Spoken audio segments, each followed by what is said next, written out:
Original ಫಿನಿಶಿಂಗಾ ಇಲ್ಲ ನೋಡಿ ಇಲ್ಲಿ ಅದೇ ಥರ ಬರ್ತದೆ, ಅದು ಬರ್ತದೆ ಬಿಡಿ. ಓಕೆ, ಒರಿಜಿನಲ್ ಫಿನಿಶಿಂಗು ಈ ಟೈಪ್ ಬರಬೇಕು. ಇದು ಕಾಯಿಲೆ ಇಲ್ಲಿ ನೋಡಿ, ಕಣ್ಣೆಲ್ಲ ಹೋಗಿದೆ. ಮತ್ತೆ ರೈತರು ಈ ಸರಿ ಮಣ್ಣು ಹಾಕಿದ್ರು ಓವರ್ ಮಳೆ ಆಗಿದ್ರಿಂದ ಆ ಮಣ್ಣು ಕೊಚ್ಚೋಗಿ ಈ ತರ ಇದು ಗ್ರೀನಿಶ್ ಬರ್ತದೆ. ಇದು ಬಂದಾಗ ಇದು ಕ್ವಾಲಿಟಿ ಹಾಳಾಗುತ್ತೆ. ಮತ್ತೆ ಕಪ್ಪು ಮಣ್ಣಲ್ಲಿ ಈ ತರ ಕರೆ ಬರ್ತದೆ, ಈ ತರ ಗೆರೆಗಳು ಬರಬಾರ್ದು. ಇದು ಡ್ರೈ ಆದ್ಮೇಲೆ ಬ್ಲ್ಯಾಕ್ ಆಗ್ತದೆ. ಇದು ಸೇಲ್ ಆಗಲ್ಲ, ಸ್ವಲ್ಪ ಕಮ್ಮಿಗೆ ಸೇಲ್ ಆಗುತ್ತೆ. ಈ ತರ ಬರಬೇಕು, ಈ ತರ.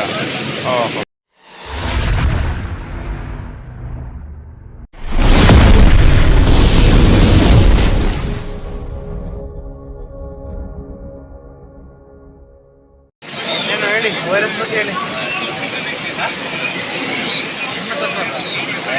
ನಮ್ಗೆ ಗೊತ್ತಿಲ್ಲ ಅಂತ ಹೇಳಿದ್ರೆ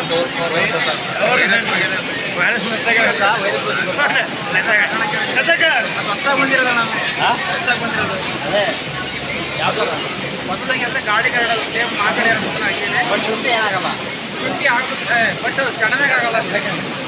ಅಣ್ಣ ನಮಸ್ಕಾರ.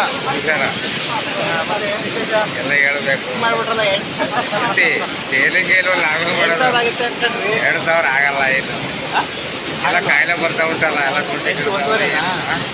ನಾವು 1,500ವರೆಗೂ ಸೇಲಿಗೆ ಇಲ್ಲ. 1,400 350. 1,400 350 ಆಟ ಜಾಸ್ತಿ ಆಗಲ್ಲ. ಬೀಜ ಶುಂಠಿ ಆಗಲ್ಲ. ಬೀಜ ಶುಂಠಿ ಇದ್ರ ಮೇಲೆ 100-200 ರೂಪಾಯಿ ಜಾಸ್ತಿ ಆಗಲ್ಲ. ಇಲ್ಲ ಸಾಧ್ಯನೇ ಇಲ್ಲ. 5 ರೂಪಾಯಿ ಆಗಲ್ಲ. ಮಾರ್ಕೆಟಿಂಗಿಂದ ಏನು ಮಾಡೋದು? ರೈತರಿಗೂ ಪ್ರಾಬ್ಲಮ್ಮು, ನಮಗೂ ಪ್ರಾಬ್ಲಮ್. ಸೇಲಿಂಗ್ ಆಗಿರ್ತಾರೆ. ವೈರಸ್ ಜಾಸ್ತಿಯಾಗಿ ವೈರಸ್ ಇದೆಲ್ಲ ಬ್ಲಾಕ್ ಆಯ್ತದೆ ಶುಂಠಿ. ವೈರಸ್ ಯಾವ ಕಡೆಯಿಂದ ಬರ್ತದೆ ನಮ್ಗೆ ಗೊತ್ತಿಲ್ಲ. ಅಂದರೆ ಎಲ್ಲ ಫುಲ್ಲು ಇವತ್ತು ನೋಡಿ ಶುಂಠಿ ಬೆಳಗ್ಗೆ ಹಾಳಾಗಿತ್ತು. ರೈತರಿಗೂ ಪ್ರಾಬ್ಲಮ್ಮು, ವ್ಯಾಪಾರ ಮಾಡೋರು ಮೊದಲೇ ಪ್ರಾಬ್ಲಮ್, ಅದು ಪ್ರಾಬ್ಲಮ್. ಸೇಲಿಂಗ್ ಇದ್ರಲ್ವಾ ಶುಂಠಿ ತಗೊಳ್ಳೋದು ಥರ. ಏನು ಮಾಡೋದಪ್ಪ, ಏನು ಮಾಡೋಕ್ಕಾಗಲ್ಲ. ನಮ್ಮದು ಒಂದು ಸ್ವಲ್ಪ ಐತೆ ಬೀಜ ಕೊಡಲ್ಲ. ಏನು ಮಾಡಲಿ, ಬೀಜ ಕೊಡಿ. ವೈರಸ್ ಇಲ್ಲ ಅಂದ್ರೆ ಆಗುತ್ತೆ. ಹಾಂ ಭಾರಿ ಹಾಯ್ ಬ್ರದರ್. ಹಾಂ ಹೇಳಿ, ಶುಂಠಿ ಬಗ್ಗೆ ಹೇಳಿ. ಎಲ್ಲೋ ಬಂದು ಮರಿಯೆಲ್ಲ ಎಲ್ಲೋ ಆಗಿದೆ, ಆದರೆ ಗೆಡ್ಡೆ ಎಲ್ಲೋ ಪ್ರಾಬ್ಲಮ್ ಆಗಿಲ್ಲ. ಎಲ್ಲೋ ಆಗಿರೋದ್ರಿಂದ ಎಲ್ಲೋ ಆಗಿರೋ ತೆಗಿತಾವ್ರೆ. ಎಲ್ಲ ರೈತರು ತೆಗಿತಾ ಇದ್ದಾರೆ. ರೈತರು ಆತಂಕ ಒಳಗಾಗಿದ್ದಾರೆ. ಏನಾದರೂ ಡ್ಯಾಮೇಜ್ ಆಗಿಬಿಟ್ರೆ ಹಾಕಿರೋ ಬಂಡವಾಳ ಸಿಗಲ್ವಲ್ಲ ಅನ್ನೋ ದೃಷ್ಟಿಯಿಂದ ಎಲ್ಲ ಕೀಳ್ತಾ ಇದ್ದಾರೆ. ಅದಕ್ಕೆ ರೇಟ್ ಡೌನ್ ಆಯ್ತು ಅಂತ. ಅದಕ್ಕೆ ಅಂತೇಳಿ ರೈಟ್ ಡೌನ್ ಆಗಿಲ್ಲ. ಈ ಸರಿ ಎಲ್ಲರೂ ಸೀಡ್ಸ್ ಹಾಕಿರೋದೇ ಜಾಸ್ತಿ ಹಾಕಿದ್ದಾರೆ, ಬೆಳೆ ಜಾಸ್ತಿ ಮಾಡಿದ್ದಾರೆ. ಅದು ಒಂದು ಕಾರಣ ಇದೆ. ಎಲ್ಲ ಡಿಸ್ಟ್ರಿಕ್ಟಲ್ಲೂ ಇದೆ, ಎಲ್ಲ ಸ್ಟೇಟಲ್ಲೂ ಇದೆ. ಇವಾಗ ಶಿವಮೊಗ್ಗ ಮತ್ತು ಸತಾರ ಸ್ಟಾರ್ಟ್ ಆಗಿದೆ. ಹಾಗಾಗಿ ಲೋಡಿಂಗ್ ಜಾಸ್ತಿ ಇದೆ. ಡೆಲ್ಲಿ ಚಳಿ ಇಲ್ಲ. ಚಳಿ ಇದ್ದಿದ್ರೆ ಸ್ವಲ್ಪ ರೇಟ್ ಸಿಗ್ತಿತ್ತು. ಹಾಗಾಗಿ ಈಗ ಮೇಲಿಗೆ ರೇಟ್ ಹಾಕೋದಾ ಹೇಗೆ ಅಂತ? ರೇಟು ತುಂಬ ಏನು ಬರಲ್ಲ. ಅಂದರೆ ಒಂದು ಅವರೇಜ್ ಒಂದು 1,700-1,800 ತನಕ ಮತ್ತೆ ಬರ್ಬೋದು ಅನ್ನೋ ಒಂದು ನಿರೀಕ್ಷೆ ಅಷ್ಟೇ. ಅಲ್ಲ, ಈಗ ಬೀಜ ಶುಂಠಿ ಎಷ್ಟಾಗೋ? ಒಂದು 2,500 ಸಾವಿರ ಬರ್ಬೋದು. 2,500 ಬರ್ಬೋದು ಜನವರಿಗೆ. ಫೆಬ್ರವರಿ ಅಲ್ಲ, ಜನವರಿ. ಇವಾಗ ಏನಾಗಿದೆ ಅಂದರೆ ಡೆಲ್ಲಿಲಿ ಚಳಿ ಇಲ್ಲ, ಸೇಲಿಂಗ್ ಕಮ್ಮಿ ಇದೆ. ಡೆಲ್ಲಿಲಿ ಏನೋ ಇದು ವೆದರ್ ಇದಾಗಿದೆ ಅಂತಲ್ಲ, ಪೊಲ್ಯೂಷನ್ ಅಂತೇಳಿ ಹೇಳ್ತಾರಲ್ಲ. ಅದೇನೆ, ಕ್ಲೈಮೇಟು ಸರಿ ಇಲ್ಲ. ಈ ಟೈಮಲ್ಲಿ ಚಳಿ ಇರಬೇಕಿತ್ತು. ಚಳಿಗಾಲದಲ್ಲಿ ನಮ್ಮಲ್ಲೂ ಇವಾಗ ಇಲ್ಲಿ ಮಳೆ ಸ್ಟಾರ್ಟ್ ಆಗಿದೆ. ನಮ್ಮಲ್ಲಿ ಲಾಸ್ಟ್ ಟೈಮೆಲ್ಲ ದೀಪಾವಳಿಗೆ ಚಳಿ ಸ್ಟಾರ್ಟ್ ಆಗ್ತಿತ್ತು. ನವೆಂಬರ್ ಬಂದರೂ ನಮಗೂ ಚಳಿ ಇಲ್ಲ. ಡೆಲ್ಲಿಲಿ ಟೆಂಪ್ರೇಚರು ವೇರಿಯೇಷನ್ ಆಗಿರೋದ್ರಿಂದ ಇದು ಪ್ರಾಬ್ಲಮ್ ಆಗ್ತಾ ಇದೆ. ಸೇಲಿಂಗ್ ಕಮ್ಮಿ ಇದೆ. ಅವರು ಫಸ್ಟ್ ಆಫ್ ಆಲ್ ಯೂಸ್ ಮಾಡೋದೇ ಚಳಿದೆ ಸ್ವಲ್ಪ ಹೀಟ್ ಮಾಡ್ಕೊಳ್ಳೋದು, ಬಾಡಿ ಟೆಂಪ್ರೇಚರ್ ಹೀಟ್ ಆಗಲಿ ಅನ್ನೋ ಉದ್ದೇಶಕ್ಕೆ ಜಾಸ್ತಿ ಬರ್ತದೆ. ಇವಾಗ ಎಲ್ಲ ಕಡೆ ಟೆಂಪ್ರೇಚರು ಕಮ್ಮಿ ಇರೋದ್ರಿಂದ, ಜಾಸ್ತಿ ಇರೋದ್ರಿಂದ ಕಮ್ಮಿ ಆದರೆ ಸ್ವಲ್ಪ ಫ್ಲೆಕ್ಸ್ ಆಗ್ಬೋದು. ಅವಾಗ ಸ್ವಲ್ಪ ಸೇಲಿಂಗ್ ಜಾಸ್ತಿ ಆದರೆ ದೊಡ್ಡ ರೇಟ್ ಸಿಕ್ಕಿಲ್ಲ ಅಂದರೆ ಸೇಲಿಂಗ್ ಸಿಕ್ಕಿದ್ರೂ ಸ್ವಲ್ಪ ಅವರೇಜ್ ರೇಟ್ ಆದರೂ ಸಿಗುತ್ತೆ. ಇವಾಗ ಮತ್ತೇನಾಗ್ತಾ ಇದೆ ಅಂದರೆ ಡೆಲ್ಲಿಲಿ ಒಂದು ದಿನಕ್ಕೆ ಬೇಕಾಗಿರೋದು 30 ಗಾಡಿ, ಆದರೆ 35 ಗಾಡಿ 40 ಗಾಡಿ ಈ ಥರ ಹೋಗ್ತಾ ಇದೆ. ಎಕ್ಸ್ಟ್ರಾ ಹೋಗ್ತಾ ಇರೋದ್ರಿಂದ ಮಾರ್ಕೆಟ್ ದಿನ ಸಿಗ್ತಾ ಇದೆ. ಮತ್ತು ಈ ಸರಿ ಕ್ವಾಲಿಟಿ ಇಲ್ಲ ನೋಡಿ. ಸ್ವಲ್ಪ ಇದು ಕೆಲವೊಂದು ಕರೆ ಅಂತ ಬರ್ತಾ ಇದೆ, ಮತ್ತು ಕೊಳೆ ರೋಗ ಇದೆ, ಮಾಕಳಿ ಇದೆ, ತುಂಬ ಥರದ ಪ್ರಾಬ್ಲಮ್ಗಳಿದೆ. ಮನುಷ್ಯರಿಗೆ ಬಂದಂಗೆ.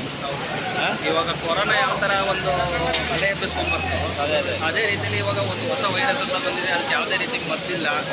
ಅದು ಸಿಂಪ್ಟಮ್ಸ್ ಗೊತ್ತಿದೆ ಬಿಟ್ಟರೆ ಅದು ನಿಲ್ಲುತ್ತಾ, ಗಂಟೆ ಹಾಳಾಗುತ್ತಾ, ಏನಾಗುತ್ತೆ ಅನ್ನೋದು ಗೊತ್ತಿಲ್ಲ. ಕತೆ ಆಗುತ್ತೆ. ಸೊ ಜಾನ್ವರಿಗೆ ಒಂದು 2,000 ಎಲ್ಲ ಬರಲ್ಲ, 1,700 ಅದನ್ನು ಹೇಳೋಕ್ಕಾಗಲ್ಲ. ಏನೋ ಗೆಸ್ಟಿಂಗಲ್ಲಿ ಏನಾದರೂ ಸ್ವಲ್ಪ ಚಳಿ ಬಂದು ಸ್ವಲ್ಪ ಸೇಲಿಂಗ್ ಜಾಸ್ತಿ ಆದರೆ ಬರ್ಬೋದು ಅನ್ನೋದೊಂದು ಅನಿಸಿಕೆ ಬಿಟ್ಟರೆ ಒಂದೇ ಬರುತ್ತೆ ಅಂತ ಹೇಳೋಕ್ಕಾಗಲ್ಲ. ಮಾರ್ಕೆಟ್ ಯಾರ ಕೈಯಲ್ಲೂ ಇಲ್ಲ. ಇವಾಗ ಇದನ್ನು ತರಕಾರಿನೇ. ಈಗ ತರಕಾರಿ ಒರಿಜಿನಲ್ ಫಿನಿಶಿಂಗಾ ಇಲ್ಲ ನೋಡಿ ಇಲ್ಲಿ ಅದೇ ಥರ ಬರ್ತದೆ, ಅದು ಬರ್ತದೆ ಬಿಡಿ. ಓಕೆ, ಒರಿಜಿನಲ್ ಫಿನಿಶಿಂಗು ಈ ಟೈಪ್ ಬರಬೇಕು. ಇದು ಕಾಯಿಲೆ. ಇಲ್ಲಿ ನೋಡಿ ಕಣ್ಣೆಲ್ಲ ಹೋಗಿದೆ. ಮತ್ತೆ ರೈತರು ಈ ಸರಿ ಮಣ್ಣು ಹಾಕಿದ್ರು ಓವರ್ ಮಳೆ ಆಗಿದ್ರಿಂದ ಮಣ್ಣು ಕೊಚ್ಚೋಗಿ ಈ ತರ ಇದು ಗ್ರೀನಿಶ್ ಬರ್ತದೆ. ಇದು ಬಂದಾಗ ಇದು ಕ್ವಾಲಿಟಿ ಹಾಳಾಗುತ್ತೆ. ಮತ್ತೆ ಕಪ್ಪು ಮಣ್ಣಲ್ಲಿ ಈ ತರ ಕರೆ ಬರ್ತದೆ. ಈ ತರ ಕೆರೆಗಳು ಬರಬಾರ್ದು. ಇದು ಡ್ರೈ ಆದ್ಮೇಲೆ ಬ್ಲ್ಯಾಕ್ ಆಗ್ತದೆ. ಇದು ಸೇಲ್ ಆಗಲ್ಲ, ಸ್ವಲ್ಪ ಕಮ್ಮಿ ಸೇಲ್ ಆಗುತ್ತೆ. ಈ ತರ ಬರಬೇಕು. ಈ ಥರ ಇದೆಲ್ಲ ಗ್ರೀನಿಶ್ ಆಗಿದೆ ನೋಡಿ. ಈ ಮಣ್ಣಿನ ಲೆವೆಲ್ ಏನಿತ್ತು ಅದು ವೈಟ್ ಇದೆ, ಅದರ ಮೇಲ್ಗಡೆ ಇರೋದು ಇದು ಬಿಸಿಲು ತಾಗಿ ಕಲರ್ ಚೇಂಜ್ ಆಗಿದೆ. ಅದೇ ಹಾಗಾಗಿ ಸೇಲ್ ಮಾಡುವಾಗ ಕಮ್ಮಿ. ಈಗ 1.5 ತೆಗಿತಿದ್ದಾರೆ. ಹೌದು, ಇವತ್ತೆಲ್ಲ 1,400 ರೂಪಾಯಿ ರೈತರಿಗೆ. ಅದೇ ಸೇಲ್ ಆಗಲ್ಲ. ಇದು ಕೊಳೆ ರೋಗ ಸಿಂಟಮ್ಸಲ್ಲಿ ಈ ಥರ ಬರ್ತದೆ. ಗೆಡ್ಡೆ ಈ ಥರ ಹಾಳಾಗ್ತದೆ. ಅದೇ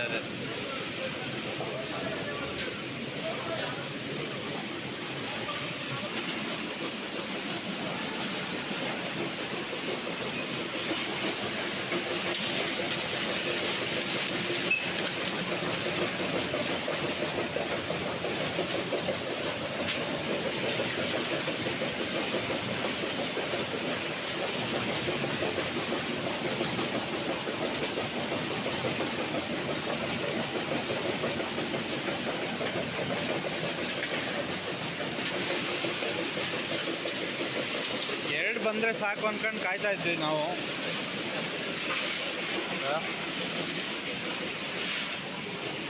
2 ಬಂದರೆ ಸಾಕು ಅಂತೇಳಿ ವೆಯ್ಟ್ ಮಾಡಿ ಸಾಕಾಗೋಯ್ತು.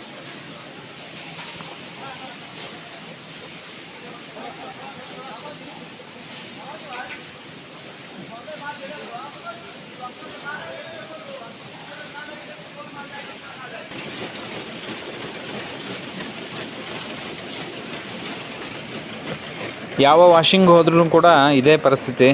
ಅಂದರೆ ಗಾಡಿಗಳು ಬಂದು ನಿಲ್ತಾನೆ ಇದ್ದಾವೆ, ಶುಂಠಿ ಕೀಳ್ತಾನೆ ಇದ್ದಾರೆ ಸಿಕ್ಕಾಬಟ್ಟೆ.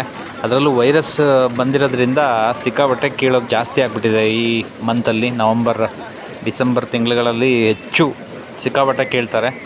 ಏನಾದರೂ ರೇಟ್ ವೇರಿಯೇಷನ್ ಬರೋ ಚಾನ್ಸಸ್ ಅಂತೇಳಿದ್ರೆ ನನ್ನ ಪ್ರಕಾರ ಜಾನ್ವರಿಗೆ ಏನಾದರೂ ವೇರಿಯೇಷನ್ ಆಗ್ಬೋದು. ಸೊ ನೋಡಿ ಇಲ್ಲಿ ಸಿಕ್ಕಾಬಟ್ಟೆ ಬರ್ತಾನೆ ಇದೆ. ಸೊ ಶುಂಠಿ ಅಲ್ಲಿ ಮುಂಚೆನೇ ಹೇಳ್ದ ಹಾಗೆ ಸ್ವಲ್ಪ ಶುಂಠಿಯನ್ನು ಬಿಸಿಲು ಬೀಳ್ದಿರೋ ಹಾಗೆ ನೋಡ್ಕೋಬೇಕು. ಆಲ್ರೆಡಿ 8 ತಿಂಗಳು ಬಂದಿದ್ದಲ್ಲ. ಸೊ ಹಾಗಾಗಿ ಸ್ವಲ್ಪ ಮಣ್ಣನ್ನು ಹಾಕಿ ನೀಟಾಗಿ ನೋಡ್ಕೊಳ್ಳೋರು, ಬೀಜಕ್ಕೆ ಬಿಡೋವಂಥವ್ರು. ಬೀಜಕ್ಕೆ ಬಿಡಲಿಲ್ಲ ಅಂತ ಹೇಳಿದ್ರೆ ಸೊ ಈಗ ಕಿತ್ಕೊಡೋದು ಬೆಸ್ಟು. ಸೊ ಇವಾಗ ಸದ್ಯಕ್ಕೆ 1,400 ಇದೆ. ಅಲ್ಲೇನು ಸ್ವಲ್ಪ ವೇರಿಯೇಷನ್ ಆಗ್ತಾ ಇರುತ್ತೆ ಡಿಸೆಂಬರ್ ತನಕ. ಜಾನ್ವರಿಗೆ ಏನಾದರೂ ಸ್ವಲ್ಪ ವೇರಿಯೇಷನ್ ಬರ್ಬೋದೇನೋ ಗೊತ್ತಿಲ್ಲ. ಬಟ್ ಎಲ್ಲ ವಾಷಿಂಗ್ಗಳು ಕಂಪ್ಲೀಟ್ಲಿ ಬ್ಯುಸಿ ಇದ್ದಾವೆ ಈಗ ನವಂಬರ್ ಡಿಸೆಂಬರ್ ಈ ಮಂತ್ಗಳಲ್ಲಿ. ಸೊ ನೋಡಿ ಲಾರಿ ಬಂದು ನಿಲ್ತಾನೆ ಇದ್ದಾವೆ, ಟ್ರ್ಯಾಕ್ಟರ್ಗಳು ಅಗೇನ್ ಆ್ಯಂಡ್ ಅಗೇನ್ ಬರ್ತಾನೆ ಇದ್ದಾವೆ. ಸೊ ಹಾಗಾಗಿ ಶುಂಠಿ ಕೀಳೋರು ಜಾಸ್ತಿ ಆಗಿದ್ದಾರೆ. ಅಲ್ಲಿ ಅದೇ ಹೇಳ್ದಾಗೆ ಡೆಲ್ಲಿನಲ್ಲಿ ವೆದರ್ ಸ್ವಲ್ಪ ವೇರಿಯೇಷನ್ ಆಗಿದೆ. ಸೊ ಹಾಗಾಗಿ ಅಲ್ಲಿ ಚಳಿ ಜಾಸ್ತಿ ಬೀಳಬೇಕು ಅಂತಾರೆ, ಶುಂಠಿ ಜಾಸ್ತಿ ಖರೀದಿ ಆಗುತ್ತೆ. ಆ್ಯಂಡ್ ಕ್ವಾಲಿಟಿ ಶುಂಠಿ ಈ ಸರಿ ಬರ್ತಾ ಇಲ್ಲ ಅಂಥೇಳಿ ಕೂಡ ಕಂಪ್ಲೇಂಟ್. ಡೆಲ್ಲಿಗೆ ಹೋಗುವಂಥ ಗಾಡಿಗಳು ಅದೇ ಮುಂಚೆ ಹೇಳಿದಾಗೆ ಒಂದು 25-30 ಗಾಡಿ ಹೋಗೋ ಪ್ಲೇಸ್ನಲ್ಲಿ 40-50 ಗಾಡಿಗಳು ಹೋಗ್ತಾ ಇದ್ದಾವೆ. ಶುಂಠಿ ಅಧಿಕವಾಗಿ ಹೋಗ್ತಾ ಇದೆ. ಹಾಗಾಗಿ ಕ್ವಾಲಿಟಿ ಶುಂಠಿ ಇಲ್ಲ. ಸೊ ಆಟೋಮೆಟಿಕ್ಲಿ ರೇಟ್ ಡೌನ್ ಆಗಿದೆ ಅನ್ನೋವಂತಹ ಒಂದು ಪ್ರಾಬ್ಲಮ್. ಸೊ ಮುಂದೆ ನೋಡುವ ಹೇಗಾಗುತ್ತೆ ಗೊತ್ತಿಲ್ಲ. ಸೊ ಎನಿವೇಸ್, ಆ್ಯಂಡ್ ಈ ವರ್ಷಕ್ಕೆ ಇಷ್ಟಕ್ಕೆ ತೃಪ್ತಿ ಪಡುವಂತಹ ಒಂದು ಸಂದರ್ಭಗಳು ನಮಗೆ ಬಂದು ಒದಗಿದ್ದಾವೆ, ಏನು ಮಾಡೋಕ್ಕಾಗಲ್ಲ.